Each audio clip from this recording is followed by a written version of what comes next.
Okay, that's for 1 second. So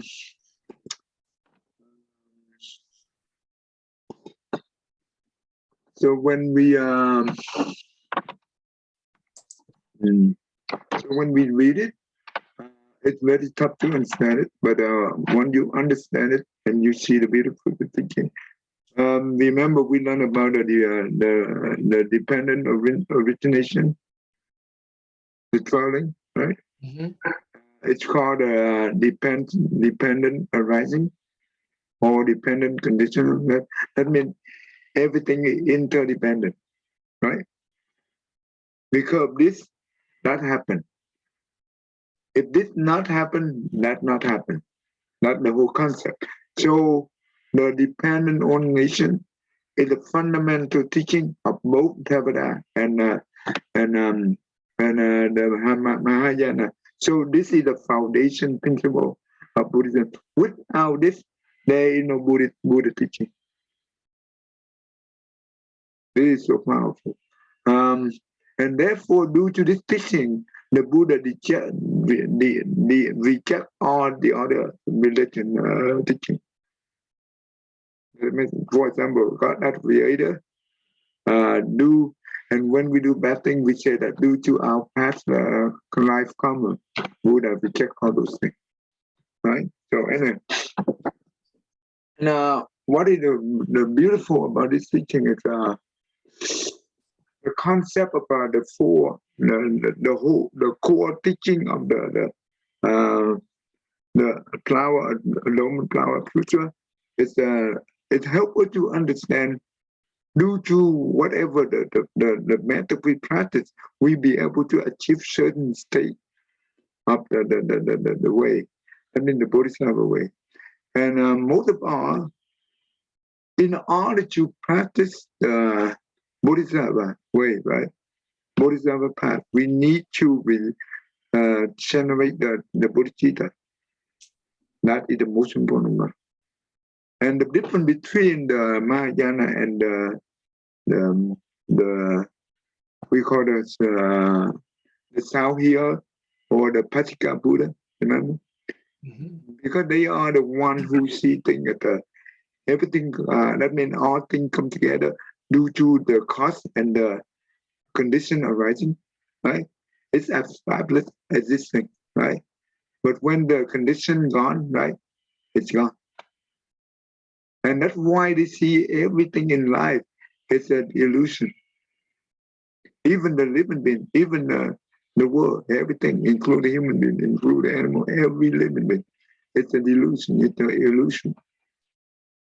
Therefore, they do not have the motivation to practice the Bodhisattva path. But when you read the adornment flower, yes, the Buddha and the Bodhisattva also see things like that too. But the only difference between them is the Buddha and the Bodhisattva see things everything in life is impermanent. Everything in this universe it's also impermanent. It's a delusion, right? But they do not give up the Bodhisattva path. They do not give up the liberation, the living being. Why? Because the living being still see things as real. Therefore, due to that, the Bodhisattva and the Buddha be able to generate the great compassion. That is a big difference right there. So you understand, right? So this is important. Yes. Therefore, how do they be able to? That means they live in the duality world, the world of duality, right? But they be able to practice with our retreat, their Bodhicitta. Why was that? Because everything they do not have any linking, attachment, whatever they do. Even the state they reach, they do not attach to it as well. So the whole purpose is the Buddha represents 4 3 bodies, right? But the most important body we call the Dhamma body. It's an embody of the universe, all the universal law, right? All the universal principle. The Bodhisattva on that means each state, most of the 10 round, they call the 10 round. This is the because we have 50 of this, and each one they have 10 practice. 10 practice. The 4 one is we call the 10 round, and the first round is um, I have to read the English before I can do. And each state of the mind, each state of the mind state, it's a state of the practice. They have a certain practice in order to attend that thing. And due to that attachment, they be able to see that many Buddha. For example, the first state, they be able to see 100 Buddha. They be able to see, be able to generate the 100 transformation body and attend at 100 10 different Buddha land at the same time, and to do the Bodhisattva path. And the second state, you multiply by 10, and they keep up, they go up like that. So, and what does this mean? If you, when we read all this thing here, and we see that, oh wow, this is just like the, what do you call it? It's just like the fairy story, right? But when you understand it in terms of the world we are living in, we can be, if we understand this using the material, the world, if we live in the example from here, to be able to demonstrate the Buddhist teaching, and this is the profound and very powerful, and you will see the beautiful teaching.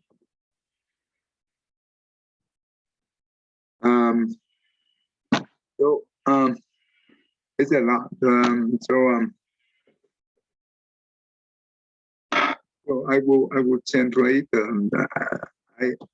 I share, though there are 4, the core teaching of the flower dormant today. It's they call the 4 Dhamma.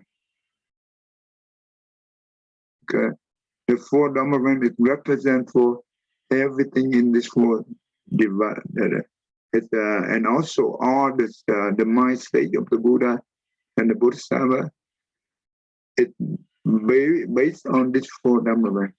And the Dhamma in terms of it's not like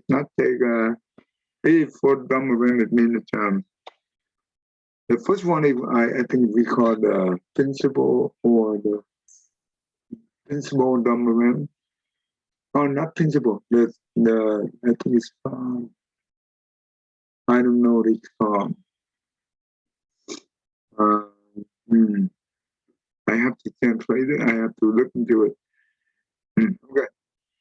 I don't know exactly how to say it. I don't want to say the wrong thing, so you will not understand. No, next time I will do a little bit translation to make sure I get the term correctly. And when you understand this 4, and we have the way to contemplate. And this is the practice of the contemplation when you do the meditation.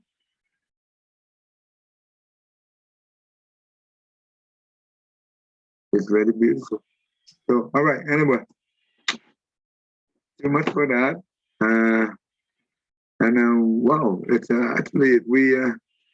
I read this time. This is the 3rd time I read this scripture, and it's very rare, even for the Vietnamese community, for the whole life. They are not even read one or part of it. Not talking about the whole thing.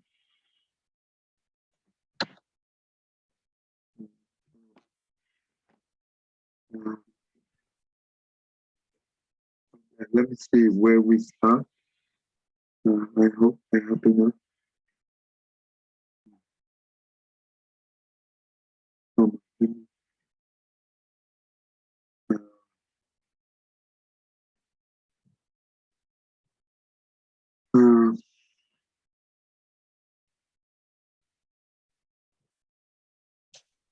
Okay.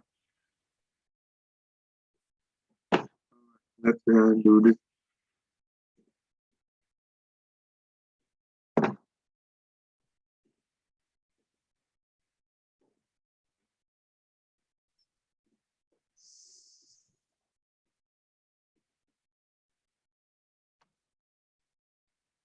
And every day I do I have only 35 minutes to do quickly summarize about the thing we read.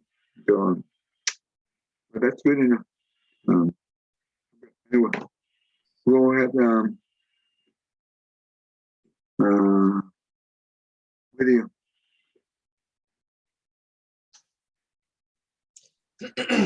Namo Fundamental Teacher Shakyamuni Buddha.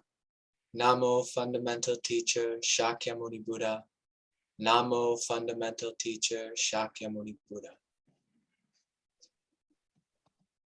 The unsurpassed, deep, profound, subtle, wonderful Dharma in 100,000 million eons is difficult to encounter. Now that I have come to receive and hold it within my sight and hearing, I vow to fathom the thus come one's true and actual meaning. Yeah.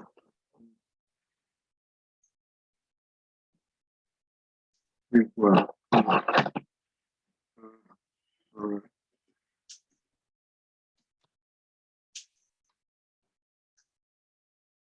Okay. I think we learned about this a little bit, right? Let's see. Actually, okay. Okay, quickly go through this one.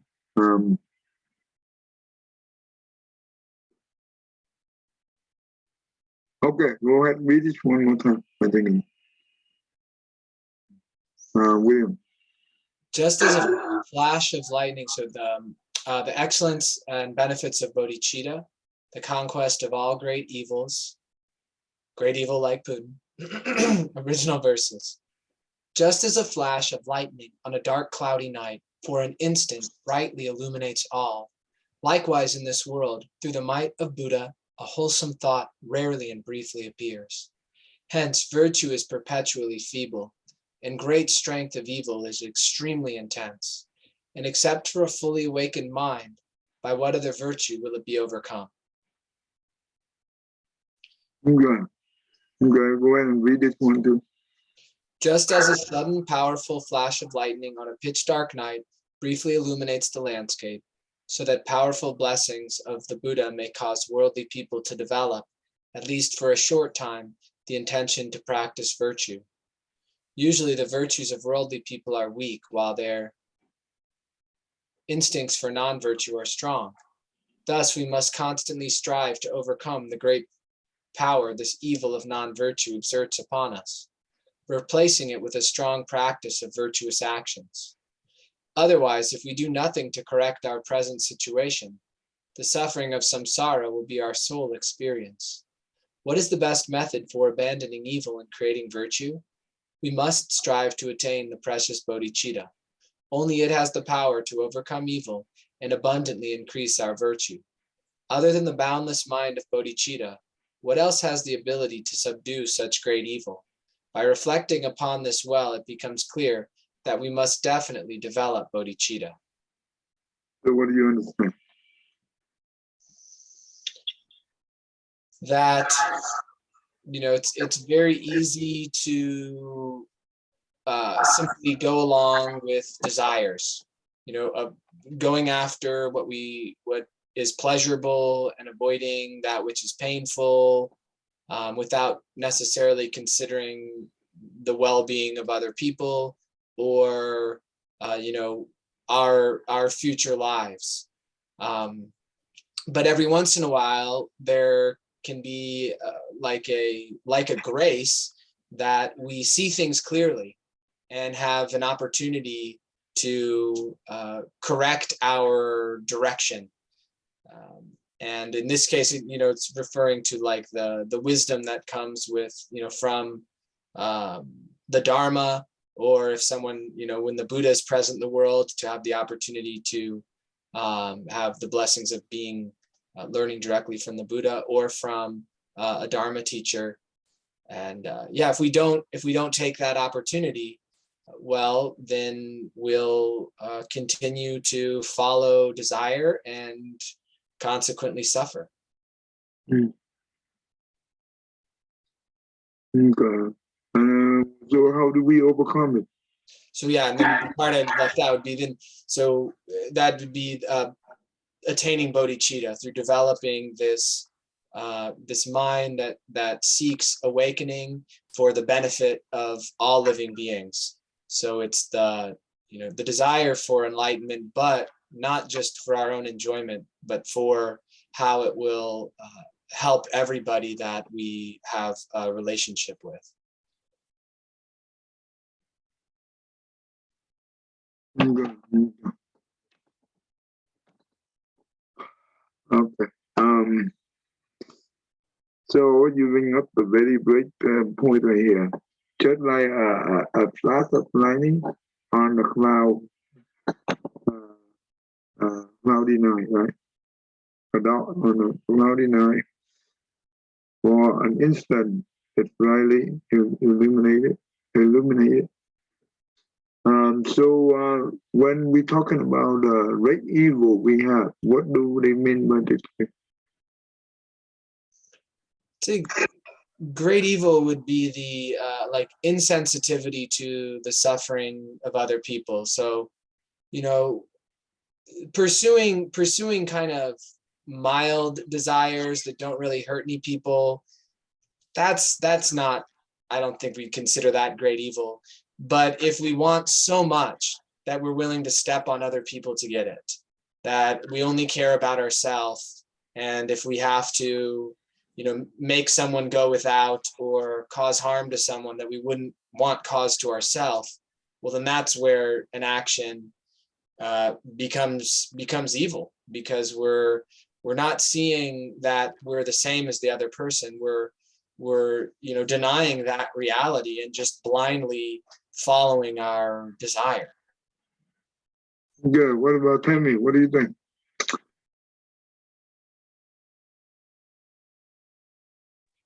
Yeah, I mean, I agree with everything he said so far. What do you think? What do you think that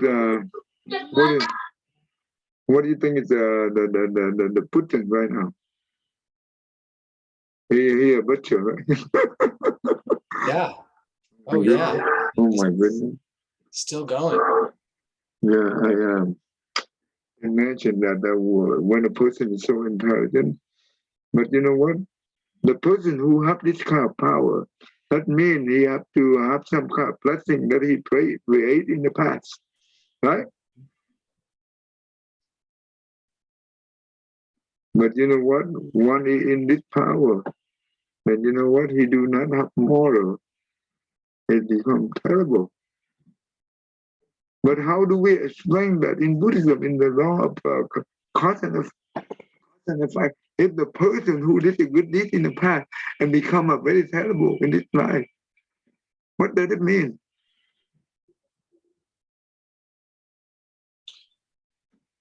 Well,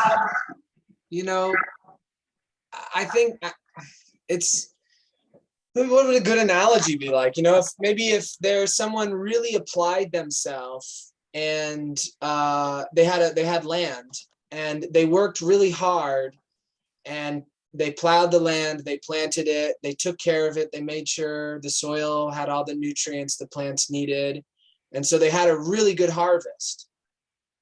And it would be like them thinking that they didn't have to plant the land the next year.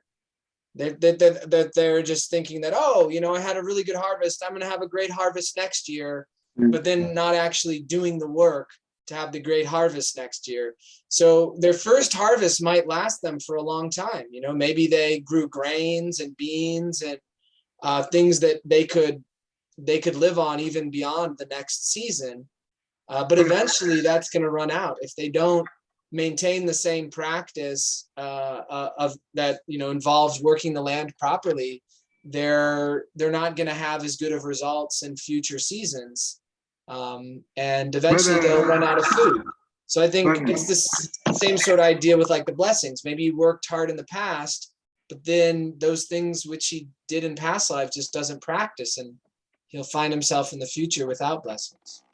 But I think it makes sense that if the person in the past he did a good deed, right? He did a lot of good deeds. That means he had a good mindset, right? Does it But make sense? he But could that have done might them that good. selfishly. But that good. Well, when he if he in power, if he in the wealthy, he very wealthy, right? And he rich. That means he did a lot of giving, right? In the past, he very generosity, and it would not mindset when he be born into in the human for this life. Do you think that how come he become a totally different person? It's very hard to digest. Well, there's seeds of one. I think karma is more complex than our minds we can't fully reduce it to like a mathematical equation. But perhaps there were other seeds that were ripening in his consciousness as well. So, and you had mentioned in a previous discussion, we talked about this, the possibility or the thought that he, in the life where he cultivated a lot of blessings, perhaps he kind of woke up and was repentant and then did many good things, but then he had to endure some sort of karma again, a retribution of karma that was older. And you'd mentioned, being a predator, like being some sort of, and then bringing those sorts of karmic seeds into the next life. So he was perhaps somewhat removed from the life where he generated the blessings, because when karma ripens, it's hard to say when it will. Yeah, that's correct. So basically, let's say that in the past, right? He maybe at the beginning he did a very terrible deed, just like the the king the great king of India who was Ashoka. Oh yeah, He was a very evil king, right? At the beginning, he how he became the king. He killed his own father and his own sibling. That's how he became a king. And you know what? For 8 years. He conquer all the country and get all the country land for 8 years. And he killed more than maybe a couple of 100,000 people. Yeah. And later on, he met the Buddha disciple, right? The Buddhist disciple. And he would have and turned him into from the evil into the very compassionate person. You think what does that mean? It means that in life, no one can guarantee that we always good, right? No. Maybe we very bad in the past, and in that same life, we maybe because we are remorse and we want to do good things, right? And therefore, if the seed of the evil act that we did first life, we planted, and now it will become the result, the retribution of that came first, right? If that's the one that caused us to be inside and be born into the animal realm, right? Maybe become a very like the tiger or the what do you call the wolf or what the other one? What is the bear? Huh? Bear? No, not bear. That Lion? jaguar? No. What is it? Jaguar? Yeah. No, not jaguar. The very mean one beside the tiger. Not lion. Not Panther? lion. Leopard? Yeah, something like that, right? They are very evil, right? And you know what? He maybe he will distribute it in that realm, and he stayed there for a while to be paid for his bad deed, right? After he paid all the dues, right? Yeah, and the good seed that he planted in the last life, it become ripened, right? And he will be born into the human realm to enjoy the result of the good deed that he did. And you know what? At the same time, he carry all the bad habits that he had in the animal realm. 100%. Mm-hmm. That's why the dictator in the world, it's just like that. And the people who do the good deed, because they do it, but they do not know how to practice. Well, they do not know how to practice the love and kindness and compassion. You are, let's say, we are doing for the generosity. It doesn't mean that it's a love and kindness. No. Even it doesn't help you to have the love and kindness. It helps you to have the generosity. Does that make sense? And well, it's hopefully it helps you to not to have to lessen the reading, right? But if we do not, but that's why I show you the one of the sutra that we can do a lot of good deeds by giving to other people whatever we have. We can use all the wealth we have in the world, right? And go ahead and give out to anyone who comes to you, and whatever they need, you just give unconditionally. Or do 84,000 or whatever good deed you have, non-comparable to the act of the love and kindness. You know why? Because when we've really attained loving kindness, then that's something that we take with us going forward. That it is the seed of countless good deeds. I mean, it keeps us not just today, but it keeps us in the future from doing evil, from doing bad things. No, Whereas what about the good deed you generate from the given? It's also goes to you, right? But I think maybe the good deed would be like, I have a bottle of water, but Bodhicitta would be like, I found a spring. So once I've used up that bottle of water, well, I can't renew it. But if I found a spring, like the motivation of the good deed, instead of learning and thinking, oh, if I do a good deed, then I'll benefit in the future. But if instead I've really taken on that seeing others as myself, and wanting to lessen others' suffering, because I know, when I suffer, I don't like it. And if that lives with me always, then it will be a continual source of actions that are positive, and then is also like conducive towards greater realization, towards enlightenment.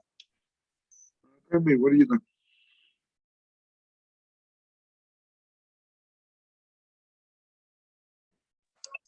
No, I agree. I agree with everything y'all are saying. Okay. So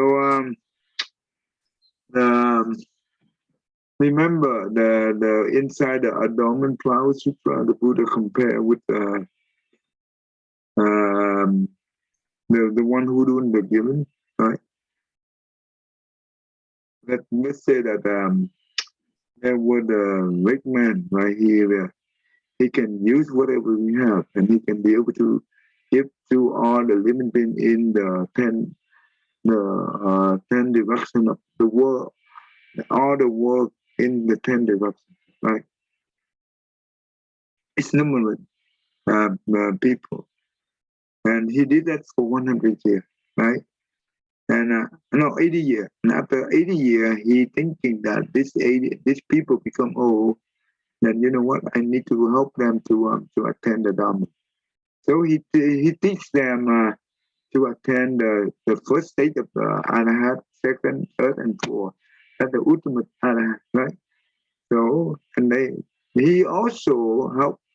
After that, he spent that means he spent about 100,000 maybe 10,000 years to help, or even 100,000 years to help them all attend the Arhat. Or he spent even more than that, maybe a million years to help all those people attend the Pasika Buddha. And the Buddhist and the Bodhisattva said that said to the Saka, right? Do you know how much blessing do this person have? And Saka said that, well, this is only the Buddha, no one else. That means the quantity of the blessing that this person has. And the Bodhisattva said that this person compared to the one who first initial generate the Bodhicitta, develop the Bodhicitta, it's non-comparable even to what do you call a 0.001%. Why was that? Because the Bodhisattva who first initial developed the Bodhicitta, they are not look at the quantity of that many to help that many people to have the benefit or to even have attend the Pasika. But what he did is, when he initially developed the Bodhicitta, he just want to save on the living being from also and help them to eventually attain the Buddhahood. This is important.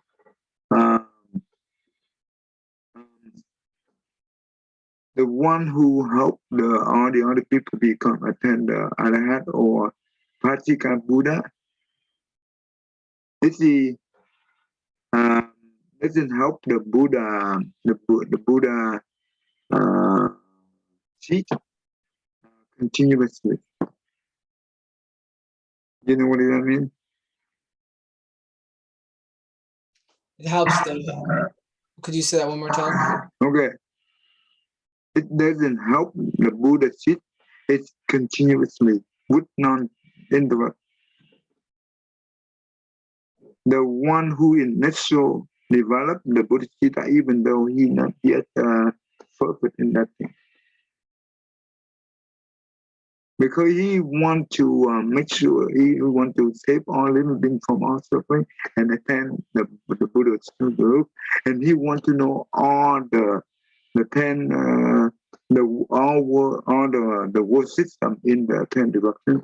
He want to know all the problems that the living being have, so he be able to use the special means to help them to be liberated from it. He want to know all the Bodhisattva practice, so he can be used. So he can use that to help the community. So whatever the Bodhisattva practice, he want to learn all. So this is the mind of infinity mind, not the mind of quantity. That makes sense. Mm-hmm. Also, because of this mind, because you want to make sure the Buddha seek it continuously. That means the one who he helped, future become Buddha. That's why the Buddha seek never end. It's always continue. It's non-stop. That's why the Bodhicitta is so important. Without Bodhicitta, there is no Bodhisattva path. Period. And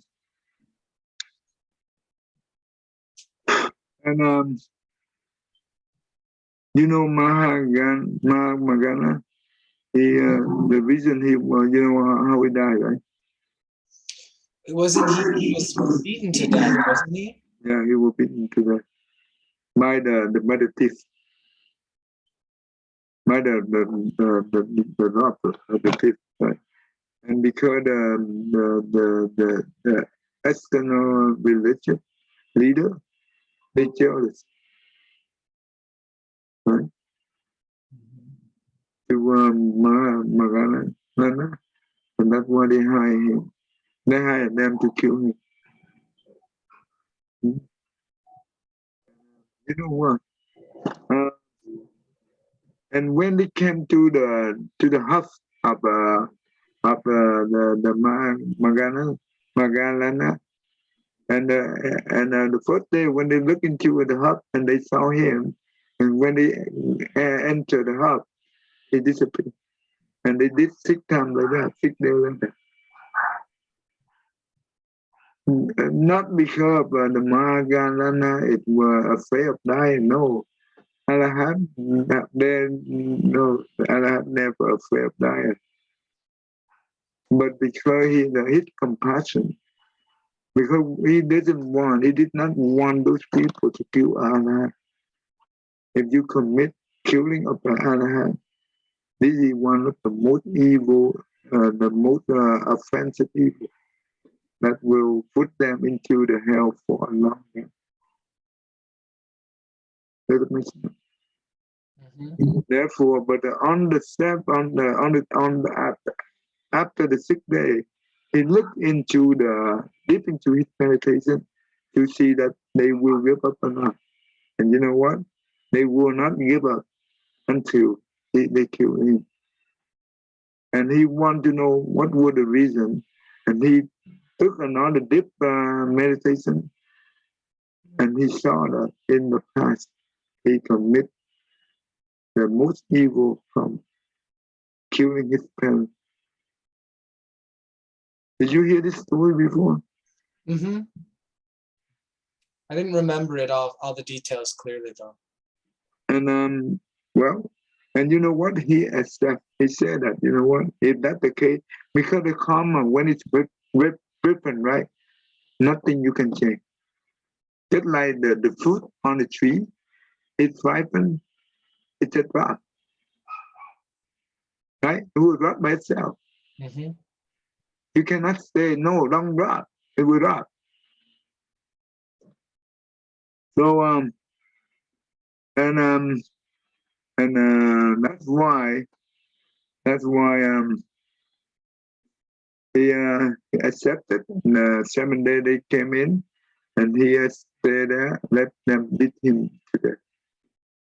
He almost dead, near death, and they walk away. They left there, and he used his last spiritual power and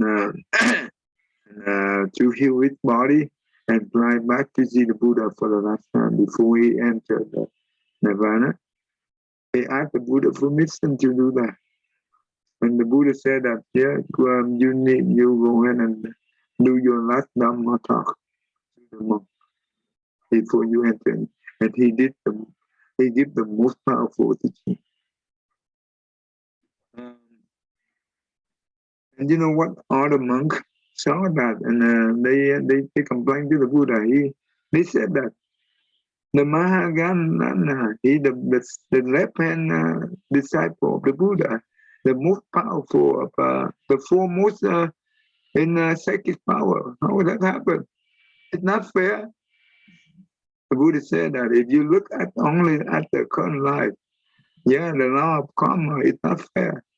But if you have the wisdom, the eye, the divine eye, you'll be able to see it in the past many lives. You will see the thing he received it now, it matched with what he did in the past. See? Therefore, if we don't learn this kind of teaching, then you know what? We will confuse, right? We will become a very ignorant.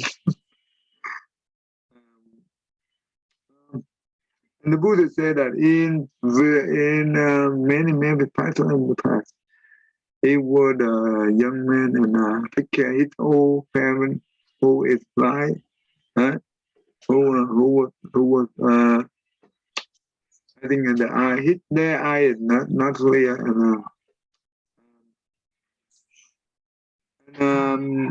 but he a very good son, and his parents think that if my son is take care of us, will be a hardship for him. So what they can do is they want to find a wife for him, right?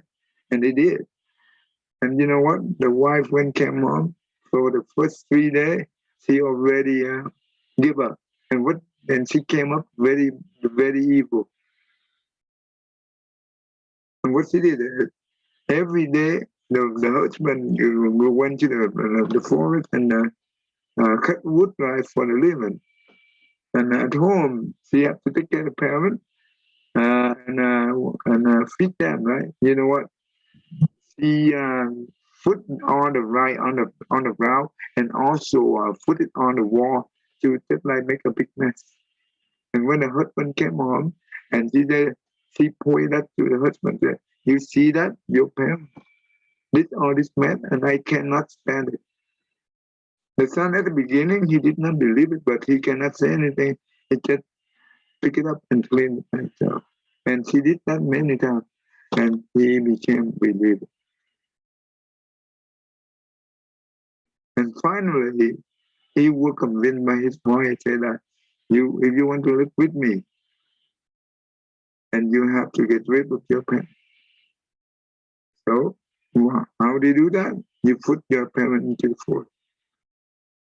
Yeah, and he did. He put the parent on a carrier, right? Into the forest, and he when he get and when he and his parent get off the chariot, chariot, right? Chariot. You call it chariot. Chariot, yeah, you just kind of pulled behind a horse, but you stand on it instead of sit. Yeah, and they came down, and his parent came down, and he give the holding one of the string of horse, and he said he told his parent with the stick. He said that let me go first, and to make sure that no robber here. Yeah, and he did. He walked not too far, and you know what? He stopped and he turned to his parent, and he thinking like this: you too, you are the two. It's caused me a lot of suffering. Due to you, I do not have my happy life. And he said that he repeated many times to convince himself that it's real. Does it make sense? Mm-hmm. And you know what? After that, he holding the stick and he yells at rubber, rubber, rubber, rubber. And he went straight to his parents and he beat them almost near death. And the parent cannot see and doesn't know who is it. Because it's blind, they cannot see. And the parent near that, they said that, son, go away, go away. They are deep here. We can die, but you are young, you run away. Save yourself. When he heard that, it awakened his mind, and he feels so remorse. But you know what? It's too late. And he asked the parent for forgiveness, and no one there to forgive him. Because he died. And after that, you know what? He went to hell and stayed there for a long time. And after that, he went back to the human. He lived and 500 times. Each time he died like that. And the last one is when the Buddha time, right? So the law of cause and effect is very powerful. Did you learn anything from this story? From the Madhyayana story is a good example of the opposite of what started the conversation with Putin, where here is someone, Madhyayana, who is an arhat and has his psychic powers, but he received a karma that was kind of shocking relative to his behavior in that life. And so with Putin, it's like, okay, here's someone who has received a positive karma, meaning he has all of these blessings, but his behavior is at odds with that.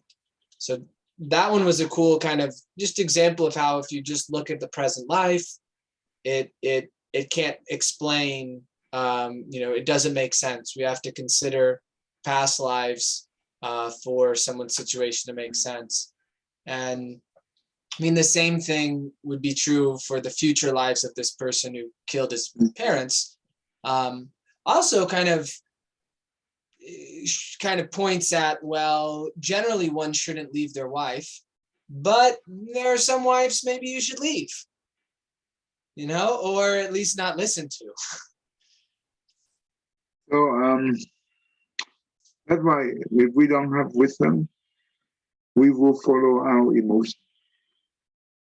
That's dangerous. So therefore, the law of karma is the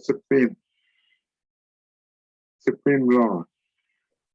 Psychic power, when compared to the law of karma, psychic power is nothing. So it's fair, right? You do it, you pay for it. So they person in the when I teach when I say the Dharma on this on a few days ago about a dormant flower, and they also talking about this. They said that the law of karma, the law of cause and effect. I mean, there was one said at the Buddha, if we did the good, all the good deeds, all the bad deeds, right? When the person did a lot of good deeds, when they die, suddenly, where do we born? So the Buddha said that if the tree is lean on this direction, right? When the wind flows, where the tree fall, it will fall on the same direction. It's leaning. Does it make sense? And she said that, oh, if that's the case, then that means, remember, there are three components in Buddhism when we're talking about the law of cause and effect, cause, condition, and the effect. The cause you cannot change because it's already done in the past. But the condition is the thing that it's changeable because it's in the present life. The effect is the cause plus the condition it produces the effect. Does it make sense? So I said that good cause but bad condition will produce the bad effect. Bad cause, if you have a good condition, you will have a good effect. That is the beautiful thing right there. It's not 1 + 1 = 2. Very complex. So let's say this. When we did a lot of giving in the past, right? Those things that we use our hand and our money or material to do it, those things we call the cost. Because it's not produced with the effect yet, right? And those costs become the seed, the common seed inside the alaya concept. Does it make sense? The same thing with the bad deed we did in the past. It become the common seed inside the alaya concept. And when the person died, the alaya it will come out from the fire alligator, right? It will bring with them. It's with the power of the karma, right? Due to the power of karma, then we will be born into one of the 6 realms, right? And let's say if we go into the human realm, right? If we are lucky to be reborn into the human realm, well, in the human realm also many unfortunate things happen anyway. It's not always good, right? So if we be born into the human man, the Alaya concept that we rely on, if they will find the future parent, right? When the future parent, that means the couple, they are the one who have the the couple activity, right? And this person will come there and participate, right? If the model, you already learned about it. If the model is a male, it's a male, it will hate the male, but they not the female, and vice versa. Due to nothing, and also there is no problem with the mom. If the mom do not have any kind of sickness and does not take any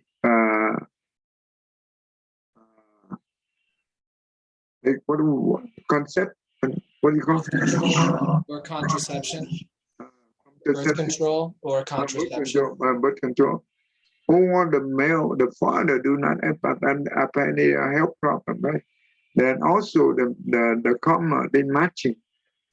If everything good, and the alaya concept will rely on the age and the sperm. And these three combinations come together, it will create the kalala. And that is the first embryo. It's just like the condensed milk, right? And every week we have the wing comma. So what does it mean? The first time when they see the just like when you know someone, right, and you just die on the number, and what makes you call established the satellite? Does it make sense? So the same thing. If the bottle have any affinity with the future parent, and that we established due to the law of karma. Does it make sense? Yes. Then all this thing here we call the condition. Does it make sense? And when we inside the mom, right? And we, our own karma, our own power karma, every week we have a different karma wind, and we'll develop the physical body and the mind. As well as we will also be affected by the mom karma as well. All this thing here we call the condition.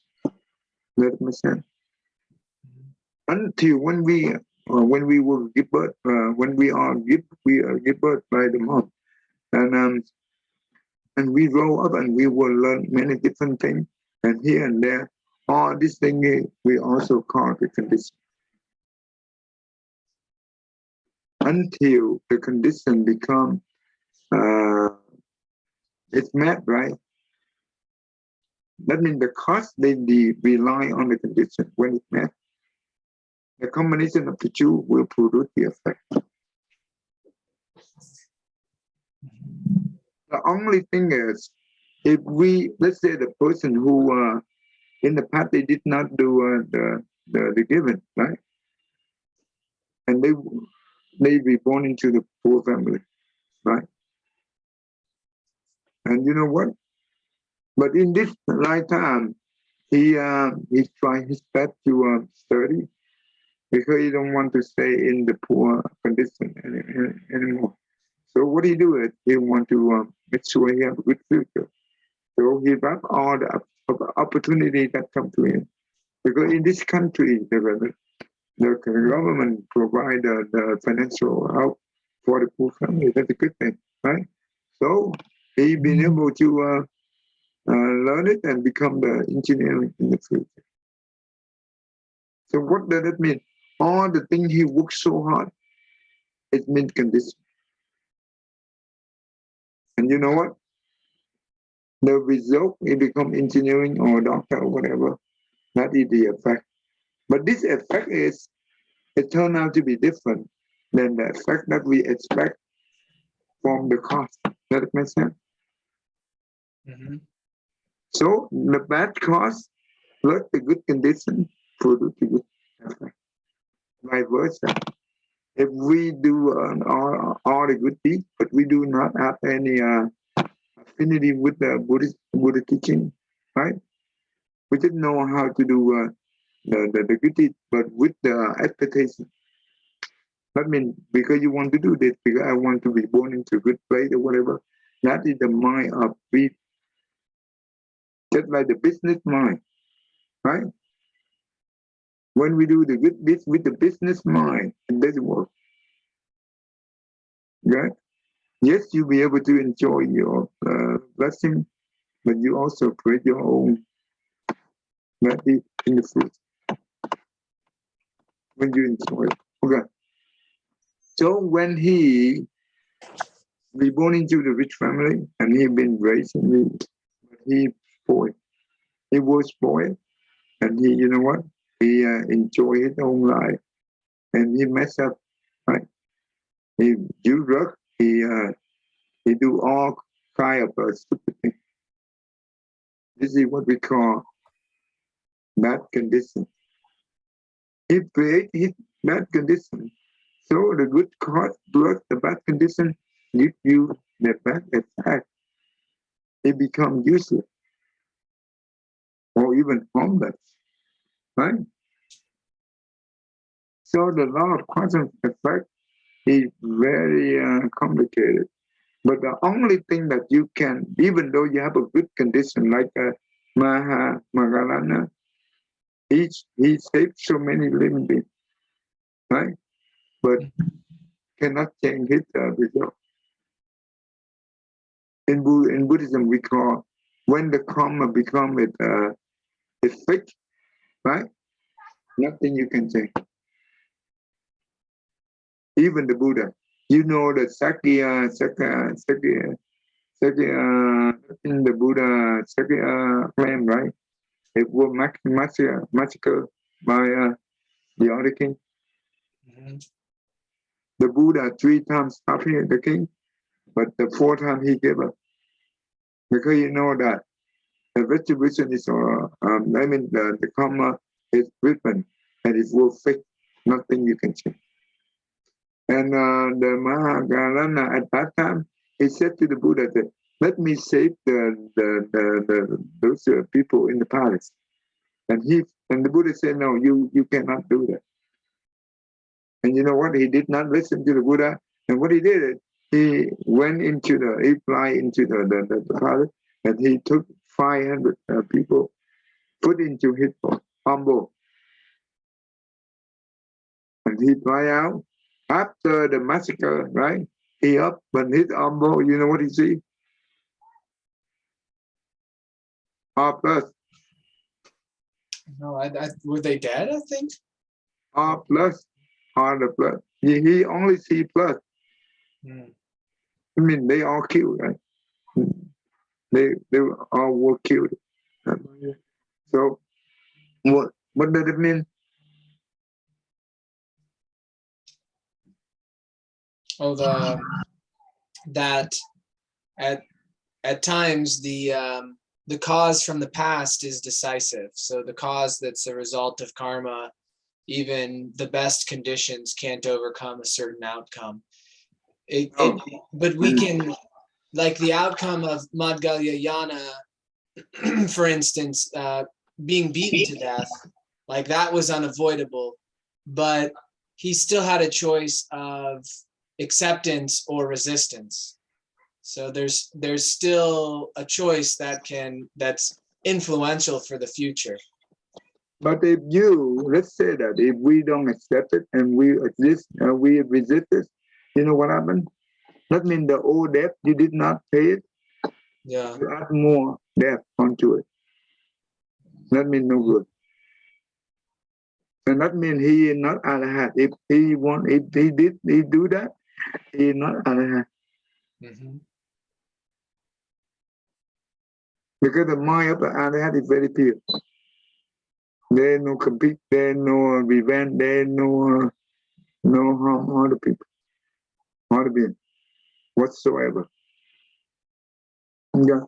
So even the massacre of the Buddha claim, it means that the law of karma is the supreme law.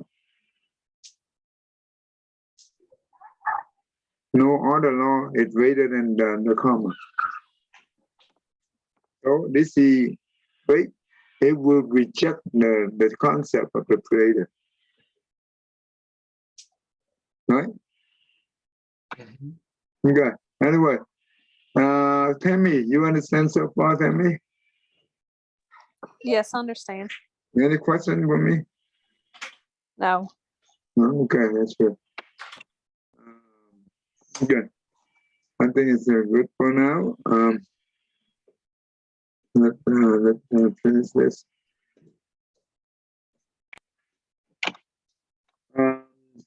But if we be able to listen to the Buddha teaching and just the short teaching, right? And that means we be able to have some kind of wisdom. It's just like a flash of lightning, right?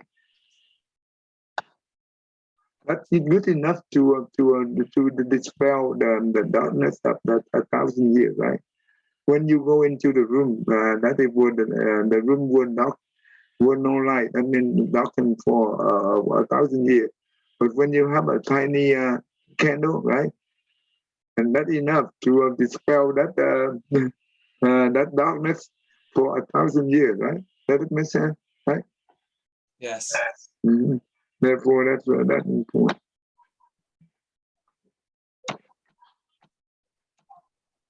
Okay, William, go ahead. May every living being, our minds as one and radiant with light, share the fruits of peace with hearts of goodness, luminous and bright. If people hear and see how hands and hearts can find in giving unity, may their minds awake to great compassion, wisdom, and to joy. May kindness find reward. May all who sorrow leave their grief and pain. May this boundless light break the darkness of their endless night. Because our hearts are one, this world of pain turns into paradise. May all become compassionate and wise. May all become compassionate and wise. So, the Bodhicitta, that means when we be able to generate the loving kindness and compassion, that means the evil mind cannot arise. That's how you overcome your outbreak, conquest the great evil. All right, I see you next week. Thank you. Thank you, Tay. Have a good one.